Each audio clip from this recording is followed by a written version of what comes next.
But if I could get that person to pause and say, wait a minute, that's not me. I didn't mean to say that. And you can do that. You can literally say to yourself, cancel. I cancel that.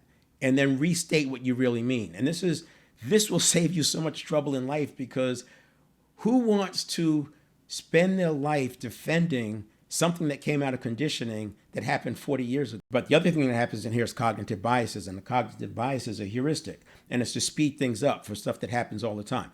The thing that got my attention first with cognitive biases was Influence by Dr. Robert Cialdini. And then I started leaning into it because I saw how pervasive they were. The one that I see and I think is very easy to understand because it shows up in marketing, advertising, it shows up in, that's why we have conspiracy theories. Confirmation bias. Last week I talked about priming, and then we have beliefs and stories. The other thing I want to add, though, now we're going to look at it because I want to go to a new page and draw it a little bit differently.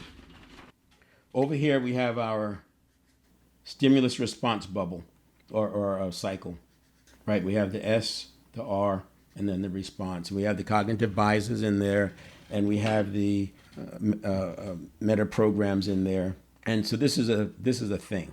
And what's interesting is this thing is on the short end, 750 milliseconds, and on the long end, let's call it 3 seconds.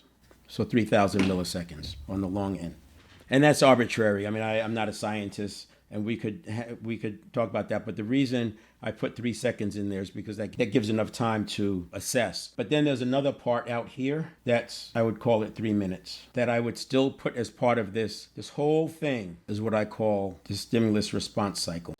We start with the condition. And this condition is where we are. Now, a person could be energized, they could be defeated, they could be stressed out, right? They could be on edge. There's all sorts of different adjectives for their condition. They could be rigid, they could be chaotic, but this has a lot to do with what happens over here, because if you're out of sorts over here, it's going to be harder to manage this. So we've got to come upstream and manage these things effectively. And then we have, this is where I started picking up last week, we have priming. We also have beliefs, and we have stories. Now, what's interesting is that this becomes a cycle. We also have the condition again. And by the way, priming can be internal and it can be external.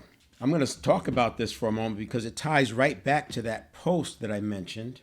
This loop that happens, if a person is too deep into this condition that doesn't serve them, and you're talking about leadership development and it comes around to behavior change, I expect this person to resist because they're not ready for it. If they don't want the thing that is going to get them, then why would they make the change? And if you're pushing the change on them, then you're doing exactly that, pushing the change on them. I'm going to talk about this for a minute because it's an important point.